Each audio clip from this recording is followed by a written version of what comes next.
കാനത്തൂർ പ്രവാസി കൂട്ടായ്മ 2025-26 വർഷത്തെ ഉന്നത വിജയം നേടിയ കൂട്ടായ്മ കുടുംബങ്ങൾക്കുള്ള സ്കോളാസ്റ്റിക് അവാർഡ് ദാനവും കൂട്ടായ്മ അംഗങ്ങൾക്കുള്ള ഓണക്കിറ്റ് വിതരണവും കാനത്തൂർ സർവോദയ വായനശാല ഹാളിൽ വെച്ച് സംഘടിപ്പിച്ചു.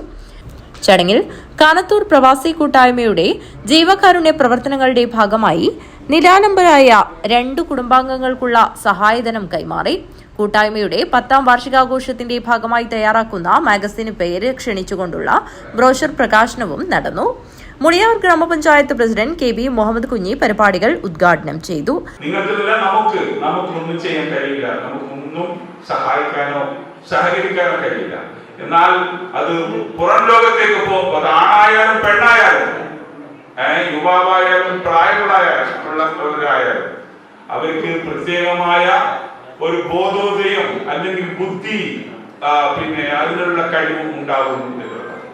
പ്രിയപ്പെട്ട സഹോദരിമാരെ പ്രവാസി സുഹൃത്തുക്കളെ, നിങ്ങളെ ഞാൻ വീണ്ടും ഈ മുളിയാറിന്റെ ഒരു ഉത്തരവാദപ്പെട്ട ആള് എന്നുള്ള നിലയിൽ നിങ്ങളെ ഞാൻ മുക്തകരണം അഭിനന്ദിക്കുന്നു.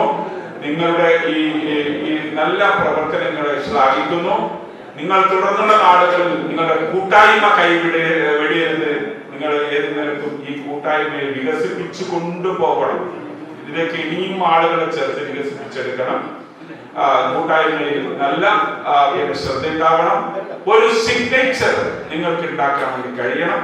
പുതുതായിട്ട് നിങ്ങളുടെ ഈ ദശവാർഷികത്തിന്റെ ഒരു സിഗ്നേച്ചറായിട്ട് നിങ്ങളുടെ ഈ സർവോദയ വായനശാലയ്ക്ക് A-ക്ലാസ് വായനശാലയ്ക്ക് ഒരു ബിൽഡിംഗ് നിർമ്മിച്ചു കൊടുക്കുന്നതിനുള്ള തുടക്കക്കാർ നിങ്ങളാവണം. നിങ്ങൾ തുടങ്ങി, നിങ്ങൾ പൂർത്തീകരിക്കണം.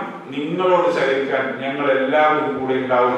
Muliyar panchayat vice president CK Pushpa കൂട്ടായ്മയുടെ ഓണക്കിറ്റ് വിതരണോദ്ഘാടനവും കൂട്ടായ്മയുടെ ചാരിറ്റി ഫണ്ടിൽ നിന്നും ചികിത്സാ ധനസഹായ വിതരണവും നടത്തി. സ്ഥാപക പ്രസിഡന്റ് രാധാകൃഷ്ണൻ V. കാനത്തൂർ അധ്യക്ഷത വഹിച്ചു. കൂട്ടായ്മ മുൻ പ്രസിഡന്റ് അച്യുതൻ തോളംതോട് സ്വാഗതം പറഞ്ഞു.